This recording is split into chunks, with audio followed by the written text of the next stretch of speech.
years ago. What? Jimmy Fallon show. Okay. While drop Maroon 5, we were like animals. Good evening, everyone. Welcome back once again to Vicious Rants. And of course, I am your host, your YouTube messiah, and often imitated, never duplicated superstar Tim Vicious. And folks, this is episode 150. Big deal for me. Said this back in episode 100. Never thought I would ever make it this far. To each and every one of you crazy bastards that ever took the time to watch a madman with a camera ramble on end, whether you loved it or hated it, the fact is, I do this for all of you crazy bastards. No doubt. Now that I'm done with the pleasantries, episode 150, this is going to be a special edition episode. I'm going to try and make this more like a yearly thing, God willing. But it is on Ring of Honor pay-per-view final battle. And Ring of Honor, hands down, one of, if not the best wrestling promotion in the United States, hands down. Now, if you don't get Ring of Honor on your TV, not a problem. You go to ROHWrestling.com, you sign up for the free membership or the ringside membership, whichever you prefer. I know a couple buddies that have the ringside, and I'm still jealous on you because you get the TV taping before me. You get the free membership, you get the TV tapings Thursday, but you can catch it there if you don't get it on TV. If you do get it on TV, for the love of God, you better be watching it, because that was really the only reason I had Destination America, and now that it's gone, screw that, I don't need it no more. But that aside, Ring of Honor, final battle. It was in my beloved hometown of Philadelphia, in not just any arena, the arena. The 2300 Arena. For those that don't know, that is also known as Viking Hall, the ECW Arena. It is quite possibly the most infamous wrestling arena out there in America. Right up there with MSG and Hammerstein. Opening match. Triple threat tag team match for #1 contender for tag titles at a future date and time. Young Bucks, Matt and Nick Jackson versus the All Night Express, Kenny King and Red Titus versus the Briscoes, Mark Briscoe, Jay Briscoe. I know you guys remember me talking about with the Briscoes before when I talked about the 13th anniversary episode. Now, that being said, this was solid action non-stop, and Ring of Honor has the richest tag team roster out there. ROH, the #3 company out there in the US outside of, WWE and TNA, but they got the richest tag team roster. And aside from that, they mentioned it on there too. Young Bucks signed an exclusive contract to Ring of Honor, and they were the hottest commodity because everyone wanted to get their hands on them. For a fact, WWE wanted to snag them up. TNA wanted to bring Generation Me back. Ring of Honor was like, guys, listen, you guys are serious draws for us. And they chose to be with Ring of Honor. Glad on that. Guaranteed they're going to be able to make a chance to make more of themselves there than they ever could being Generation Me or, whatever WWE would have given them. With that said, this match, like I said, it was good, solid action. It was non-stop. Now, normally with triple threat matches, you'll get, even with triple threat tag matches, and in fact, especially with triple threat tag matches, you normally get a team that doesn't feel like that they don't belong in it. Far from the case in this, because the action was just so smooth and good. It was just all over everywhere, And, you know, each team had a different story on to say why they wanted to be the #1 contender. Briscoes, 9-time tag team champions. They want to go get the #1 contender and then get and be 10-time champs. You know, Young Bucks, they want it because they want to say, we're the damn best.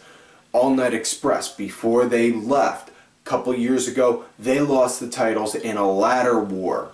They never got pinned for the title, and they said specifically, we came back. We never lost our titles officially. We want our titles back. So, and, you know, this was just good. You know, Kenny, he was just right on point with his high kicks. Titus just, you know, he would throw people. Mark and Jay just straight out slugging.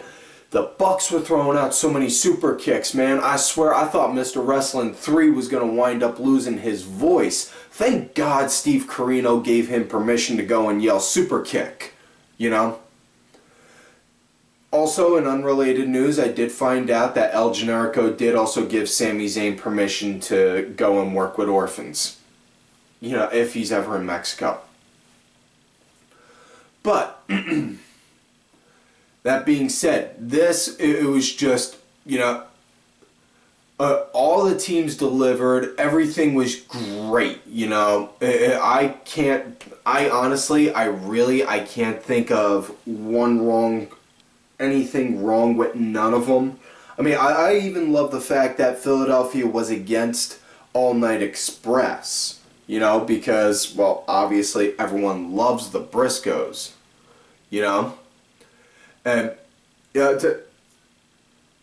everyone loves the Briscoes. Everyone obviously loves the Bucks because of the super kicks, and, you know, but yeah, that's it. But All Night Express wound up getting it. You know, they hit the one-nighter. They got the 1, 2, 3. So now they're #1 contenders. So that gives them a good story. That gives them that down the road. And now, so, and it's not to say that, you know, they're #1 contenders. Now, Bucks and Briscoes are nowhere to be seen now because of it. Oh, no. Like I said, Ring of Honor, richest tag team roster in U.S. wrestling promotions. In wrestling, so trust me, you're gonna wind up seeing them. Next matchup, we have grudge match: Silas Young versus Dalton Castle.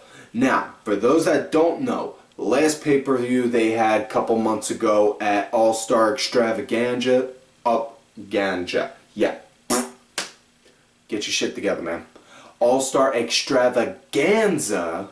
Silas Young went against Dalton Castle and made a deal with him, saying that if Silas won, that if he beat Dalton, then his little valet boys, they would. And if you've never seen the Dalton Castle entrance, folks, pause this video after I'm done explaining this to you.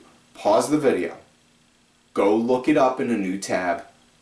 After you see it, just say, holy shit, that's awesome, and then come back. And yeah. Anyways, wound up doing that, saying, if I won, Silas said, if I win, your boys are mine, and I'm going to teach them to be men. And, you know, with Silas Young's gimmick, he is the last real man in pro wrestling, and he carries that gimmick so fucking well. That's what I love about him. You know, it's to where you can believe he really thinks like that. And that's what I love about it. Now, as far as this match goes, this match started out really nice, really good. It started out great ground base, you know, kind of Greco-Roman wrestling sort of style, you know, right off bat. Which, again, really like seeing, because, you know, you got to have some kind of variety. You can't just always go right off bat, like,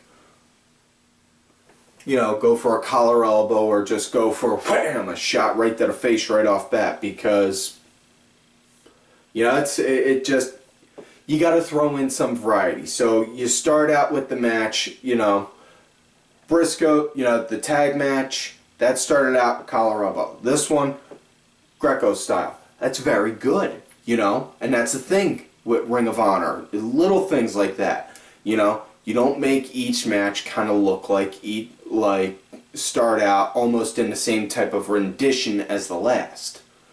But moving forward, this, it's it. That, and if you haven't seen the ROH TV tapings, when Silas Young, he would bring the boys out, he would go and pretty much publicly embarrass them, beat them like the redheaded stepchild, and just say that he's teaching them to be men, kind of like the old cliche 40s and 50s, I'm gonna whoop you into making you a real man kind of thing. But but last week the boys wound up just looking at him like, no. Looking at Dalton like, no, we're not going with you. Bye. Because they had a chance to run off with him, but they didn't. And Dalton was just on Silas like crazy. And then just as he's starting to run around to go and get him, the boys, no. And Dalton just gets that look of shock, like, oh,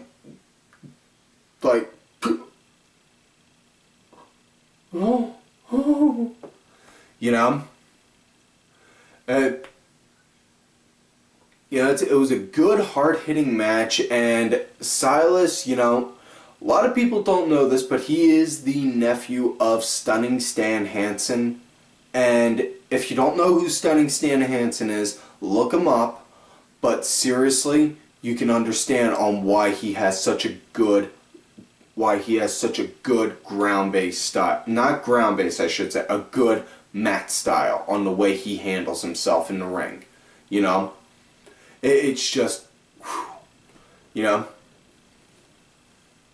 But anyways, on how the match wound up coming to an end, Castle, he's starting to go all batshit crazy, get in the zone, and just as he's getting ready to go and take a swing at Silas, one of the boys come in to go and help move Silas out the way. Silas instead grabs the boys, throws them in front of him, decks the boys, and Dalton just has like a huge freaking nervous breakdown, like, no, and then Silas hits his finisher, the last misery, hits his finisher, misery, gets the 1, 2, 3. Now, post-match, after that, Silas and the boys start beating the shit out of him, and Silas grabs the mic, says, now we all know, I beat you twice now. You say I'm a man. You say I am the man. Grabs a couple chairs, hands them to the boys, say, alright, now you say it, or I'm going to have them beat it out of you. Okay, boys. And just as they're about to go, and they have them back, cocked back, ready to go swing, Dalton's just like, wait. Alright, you're a man. You're a man. But don't you forget, those are my boys. And then they just went to town on, and then the boys went to town on them with the chairs. Oh my God, that was beautiful. Kind of saw it coming, but it was just, the way it played out though was all worth it. Now next matchup we had Moose versus Michael Elgin, and Moose I met Moose over the summer when I went to that GFW show right there back over the summer. Moose, no lie, dude's huge. All you gotta do, he's like a basic analogy, he's like a black Brock Lesnar. He's that big. He's that big and that intimidating looking, And Michael Elgin, he's about 5'10", almost 300, good 280, but guy's a phenomenal wrestler. Brought up a problem that I had with him before. Personality-wise, it is like a sack of potatoes. Personality's kind of like a sack of potatoes, And aside from that now, he's starting to kind of copy the same look I have, bald head, growing a long beard. I'm starting to feel like, dude, no, I don't want you to look like me. And next thing you know, I get that kind of Elgin questioning. No. I mean, nothing against the guy personally. He's a decent, decent wrestler, good fella, but, it's personality-wise kind of like a sack of potatoes, but this was just two straight-up powerhouses. Boom, boom, boom, non-stop at each other. It was hitting. They were normally not a fan of having two giant guys like that going at each other, but man, if you've seen Moose wrestle for an almost 300-pound, for roughly about a 300-pounder, the man moves almost like he's like the man moves like he's a friggin' cruiserweight at times. No lie. It was just a power match more than anything. A good example with that, Michael Elgin held up Moose, who, like I said, 300-plus pounder, for a standing vertical suplex for well over 30-plus seconds. So he did a little over 30 seconds of a standing vertical suplex just holding him. And he didn't move around while he was doing it. He hoisted him up, held him, and you could hear the crowd count. And I counted too in my head. It was like, all right, 1, 2. It was over 30, and next thing you know, boom, drop Moose. Next thing you know, Moose just got up. It's like, not today, motherfucker. Just like, again, words of Mr. Wrestling 3. Just like Road Warrior Hawk, NWA 1980s. Got that kind of suplex, stood right up, and then wham! These guys were just going, and Moose, for a guy his size and build, he gets some air when he throws a drop kick. No lie. Okada, he would rate his drop kicks he'd rate his drop kicks from 7 to 8.5 out of 10. No lie on that one, kids. It was a very good, they both, they were fighting hard, both kicked out of each other's finishers. Moose, he hit his spear, and Moose, gotta understand, with Moose's background, he's a former NFL player. So, when he throws a spear, he's not doing it in a wrestler sense. He's doing it in a football sense. Like, he's looking to take you down. Not just like in a wrestler sense, like, okay, I got you. No. And Elgin, the Elgin bomb on his, you got how he does his. He does a buckle bomb where he does a power bomb and throws you into a corner, then picks you up, and then sit down power bomb, go for a pin, 1, 2, 3. Both guys kicked out of each other's moves. No, don't normally see stuff like that in two big powerhouse matches like that. But Elgin, he got the win using move Burning Hammer, in which case our intern here, Rocky, will be able to help demonstrate with. Hold them up like this with their back up against your shoulder, down on your neck and your shoulders like that, and then throw them down, wham, they'll land like that. Thank you, Rocky. Don't forget to try not to mess up the coffee this time when we have our next production meeting also, please. You don't want Wade to go and try and shoot you again.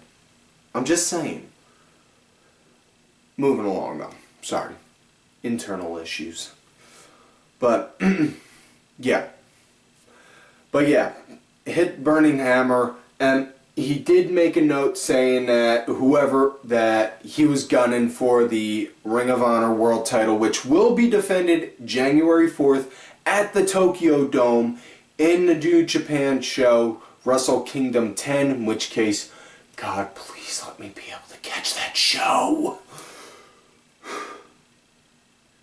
Next matchup.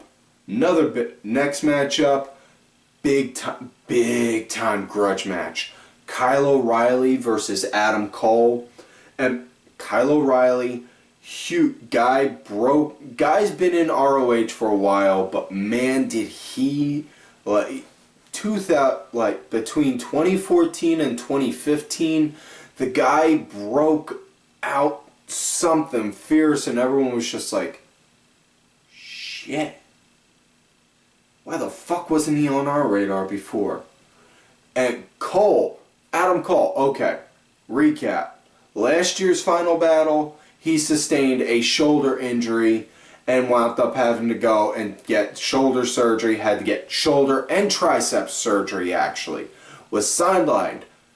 You know, doctors estimated quickest recovery time before he could get back in the ring would be 9 months. Instead, he came back in 5.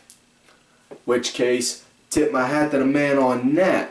But god dog, dude, this was, you know, and Cole cost Kyle O'Reilly a world title match. So, and played Kyle like a heart, you know, like, hey, we're buddies like we used to be back in the day, you know? Yeah, don't worry, I got your back, man. You're gonna win this match. You're gonna win this match. And then once it's chance for Kyle to win, wham! Double crosses. So yeah, and this, man, and you could see the way Kyle was just carrying himself in this whole match. It was like he was running just off of nothing more but blood, piss, and anger. You know? And Kyle, right off bat, you know, Kyle was just very aggressive right from the start, you know, got in the ring before the ring announcer could even finish announcing who was gonna, you know, for the matches. Next thing you know, wham, just going, takes down Adam, starts swinging at him like crazy. And then next thing you know, he's trying to put in any and every kind of submission he can. And Kyle O'Reilly, gotta understand, submission specialist. He also did a lot of MMA studying also. So you see Kyle O'Reilly wrestle, trust me, you're gonna be impressed. You know, one good part, you know, it's like a good example for a part they had, you know, they wound up slugging, they wound up even getting to the point to where they were outside the ring. Picked up a folding chair, sat it down, grabbed Cole, took a couple shots on him, threw him down on the chair, climbed up onto the apron, got a running start, and did a running drop kick right to him. Took him down clear as day. Now, not to say that it was just all Kyle throughout the entire match. Cole wound up getting his shots in, and he was throwing and hitting hard on him when he did. But be it as it was, Cole being the heel, he did like normal, typical heel, you know, got cocky and arrogant. And not saying that in a negative way, because the way that, you know, Adam Cole did it, it was like what you would expect for him, you know? But one thing that really impressed me, and I was just like, holy fuck, dude, nah! Kyle O'Reilly got Adam in a cross arm breaker, you know? And while he's like that, Adam Cole pulls himself up standing while Kyle's down, you know, basically he's standing like that and then starts stomping right on Kyle's head. And you could see with the camera shot clear as day, the foot going right on the head like boom, boom, boom, boom, boom. Just like that, like 3 or 4 times before Kyle finally lets go. And that was just, whoa. You know, the psychology in this match was on point like crazy because it was Kyle using every trick he knew to go and hurt Adam. And Adam wanting to go and not beat Kyle, but humiliate him. And it was just, everything just kind of flowed naturally on that with the psychology. Psychology-wise, you know. Now, on match wound up coming to an end. Kyle, you know, he got the guillotine choke. He had a guillotine choke in, and Adam, he was starting to go down. Next thing you know, Adam rolls himself over to make it into a pin, puts his feet up on the ropes for leverage. Ref doesn't see it, especially considering the position that the ref is in. Ref does the count 1, 2, 3. Next thing you know, Adam Cole wins. So, that's that. Yeah. Next matchup, excuse me. Next matchup we got ACH. Fella I brought up before when I mentioned about with the 13th anniversary show. Hell of a performer. Great guy. Definitely see great things for him down the road. You know, Matt Sydal formerly worked in WWE under the ring name Evan Bourne, as well as, you know, as well as Alex Shelley, who used to work in TNA, you know, along with with his opponents, but get to that in a moment. Point being though, Alex Shelley, he's also known for work that he did in Japan, you know. And their opponents would be the Addicition, Christopher Daniels, and Francois Kazarian, along with Chris Sabin. And this was, that the story behind this match is that when every match that the Addiction was in lately, somebody would come out wearing a red mask, just like they did for a while, wearing the same clothes Chris Sabin would, and use the same moves Chris Sabin did. Until Sabin called him out on it, called out that person, and it was revealed that it was Alex Shelley. Now, story behind that, Shelley and Sabin were both a tag team, and a really good one. You know, it's all knowing how I am with tag teams, so, but the point being, this, you know, so that's what it was. Yeah, it was just great action all around. You know, this one, not gonna lie folks, this one was a little hard for me to call because it was just so much, not so much high-flying action. You know, I mean, obviously ACH, Sydal, and Shelley's team did a lot of high-flying action, but man, this match, yeah, there was just a lot of action going on all around. You know, I just, you know, yeah, it was just great athleticism all around for everyone on it. You know, that's why it was so hard to call, really. You know, it was just one of those ones you just had to look, you're like, whoa, I need to watch this again, just so that way I can study that. And if you'd ever watch tapes to learn on how to study stuff, trust me, you need to. Because how do you think I learned? I watched tape after tape after tape. I damn near burnt the same picture of seeing somebody lock a submission move in just so that way I could learn on how to do it right. But moving forward, I'm not trying to make this about me, I'm trying to make this about ROH. This was one hell of a match. Very beautiful, good 6-man match, you know. It came to an end when ACH did 450 splash, boom.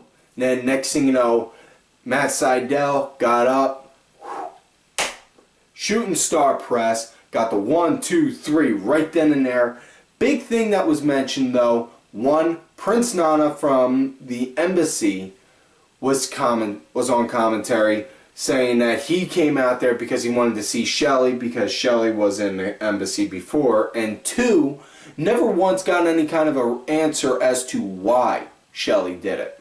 So, during the course down the road for the next set of TV tapings with Ring of Honor, we'll hopefully get an answer.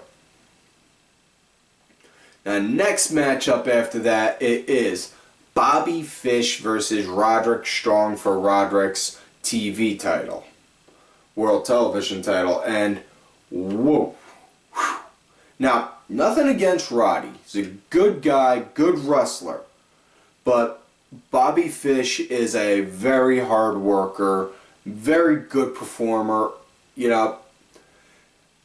And the way he works the mic, it sells, the way he works the mic sells the match just as good as the match itself. You know, and I'm not knocking Roddy on his mic skills, but just something about Bobby Fish, the way he cuts it, just wow. But yeah, it was a very good chain, very good chain and flying moves, you know, right off the bat. Bobby Fish, he's also Kyle's tag partner. They make Red Dragon, best team on God's green. But they were just, and Bobby Fish, he's also a submission specialist. Yeah, he was trying to work Roddy out so that way he could get him with the fish hook, and this was just beautiful from bell to bell, you know. Yeah, it's a lot of good moves, very much so an even match, no doubt on that. It was not one guy looked more dominant than the other, and that's what you definitely need, especially with your mid-card titles, because you want to make the mid-card titles look just as important, maybe a peg or two below, depending on your promotion and who you got, and on how big of a hype you have as your world title. But you want to have that be like the one saying, you know what, I can win that. I can win that. I can make that title look good. And then after I lose it, I can make that world title be just as good, if not better, than that title. And that's on how you can work it. And it's on how you should work mid-card titles. You know? And, you know, and I give credit to all the credit in the world to Jay Lethal, because 18 months World Television Champion and the only man in Ring of Honor history to hold the World Heavyweight title and World Television title. So the man definitely set standards as far as what that goes. Now, back to this match. Like I said, it was very even, you know. Yeah. And that and probably one of the biggest moves I probably popped for was Fish did a Falcon Arrow right from the top rope. Looked like he was going to go for a superplex. Instead, turned it around, bam, hit a Falcon Arrow. If you don't know what that is, it's going for a suplex, turn the person around while mid motion, and then bam, bring him down. You know, so but now on how the match wound up coming to an end. You know, as the match progressed, Bobby Fish, he eventually got the submission in the fish hook, and Roddy, he's got himself contorted over this way. The ref's over on this side, and he's right here tapping like this. Not big or anything, just literally like that much. Bobby sees it. Let's go, starts running around celebrating. I won. And the ref's like, well, what are you talking about? I didn't see anything. And then Bobby Fish is like, he tapped. And then next thing you know, Roddy just comes up, boom, running knee, and then gets the 1, 2, 3. So that was that with it. So it looks like we're gonna wind up getting a heel turn with it eventually. Looks like we're going to be getting a heel turn with Roderick Strong slowly coming again. It's to be expected because Roddy has been running non-stop for a good while as a big-time face where everyone, including myself, was like, man, they better do something good with Strong. You know? Next matchup after that was tag team match I have been heavily anticipating on. It is War Machine, Ray Rowe and Hanson versus the Kingdom, Michael Bennett and Matt Taven for Taven and Bennett's Ring of Honor tag team titles. And to give you a good idea, War Machine, they are like a throwback. They are a throwback even to the old Texas style wrestling. You know, much like on how the mechanics in NXT are like a throwback to the Brain Busters, you know, Arn Anderson, Tully Blanchard. War Machine, good old-fashioned Texas-style wrestling, you know?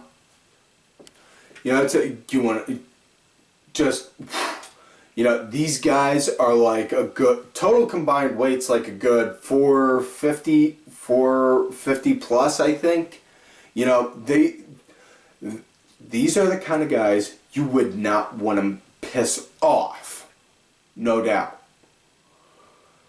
And Taven and Bennett, I give them credit where credit's due. Brilliant on how they came, when they came down, you know. They did their normal walk down for their entrance.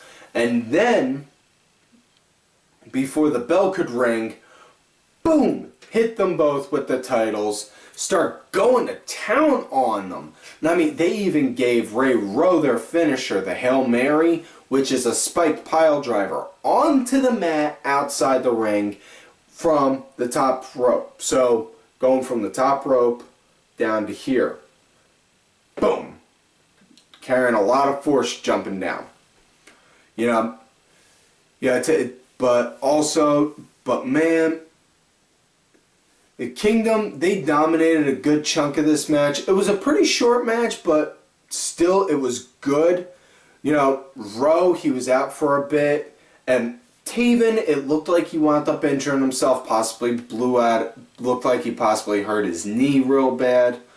Here's to hoping he didn't, but man, just not, it was good. Kingdom, they dominated for, you know, they dominated good bit of it, but in the end, War Machine wound up winning when they hit their finisher, the Fallout, and it's just where Hanson, he comes off the top while Rowe's holding you, and wham, slams you like that.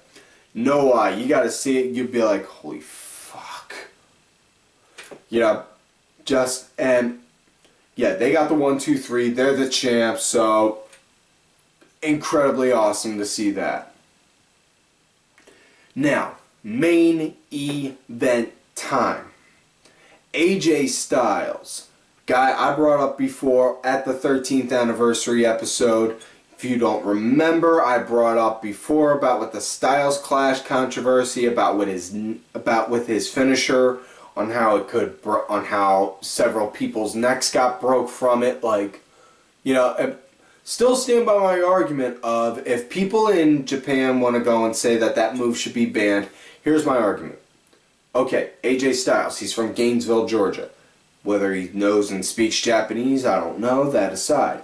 Have somebody there to translate saying his finisher is going to be this move. And when you get his move, when he goes and locks his move in, instead of curling your head in like this, like a pile driver, put your head out like this.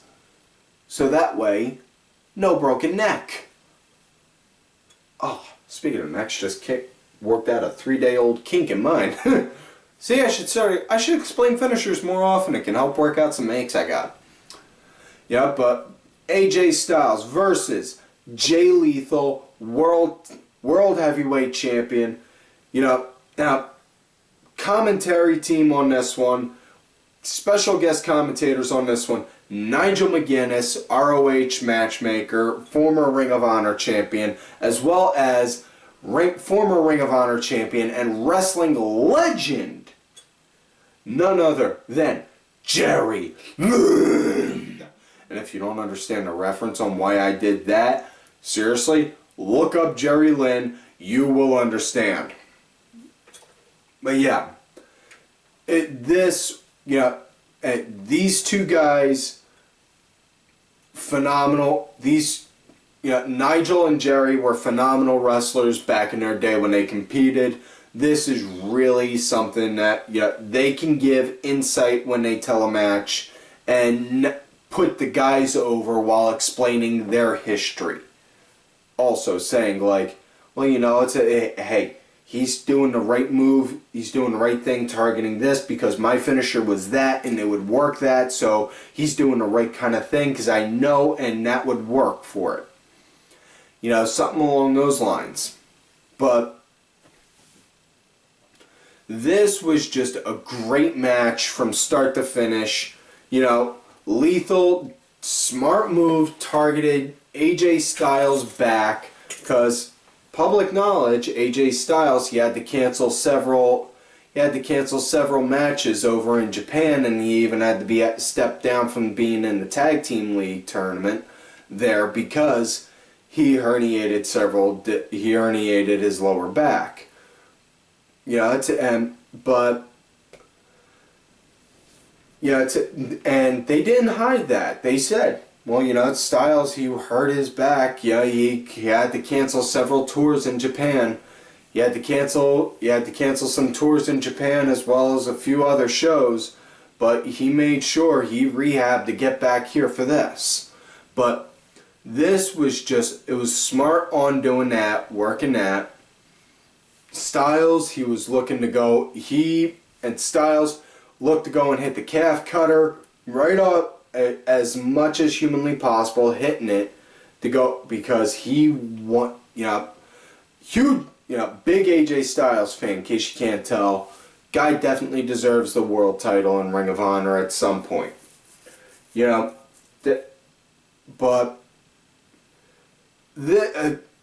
spoiler right now, unfortunately, Styles didn't win. I'll get to the finisher in a bit, but Lethal, he was smart the way he would go and work the back. It was just non-stop. You know, like one way on how he did where everyone was just like, whoa, was, you know, he picked Styles up on his shoulder, walked over to the side of the ring, and threw him down onto the timekeeper's table, and the table just literally, like, imploded in on itself. Styles barely made it in for the 20 count. After that, Styles, he tried to go and get the Styles Clash in, couldn't, it got one, you know, tried getting it in, but Jay Lethal got the win doing Jerry Lynn's finisher, the Cradle Pile Driver, and then the Lethal Injection. And, you know, and they even mentioned it while on commentary. Oh, he just did the Cradle Pile Driver. Oh, Jerry, he's sending a message to you about with that right there, given the words that you've said to him about how he's acting. And yeah, Jerry Lynn confronted Jay saying, dude, you're not acting like that. You shouldn't be acting like this. You're going to wind up losing it eventually because of that kind of attitude. But did the Cradle Pile Driver and then did the Lethal Injection, got the 1, 2, 3. Jay Lethal won. So, rewind back to what I said earlier. No, not literally rewind the video. Come on. No, don't. Move the mouse away from the timer bar. Thank you. Rewind to what I said earlier with Elgin. So yeah, it's going to be Michael Elgin versus Jay Lethal, January 4th at the Tokyo Dome in Japan for Wrestle Kingdom 10 for the Ring of Honor title. I really hope I can see that. And yeah, so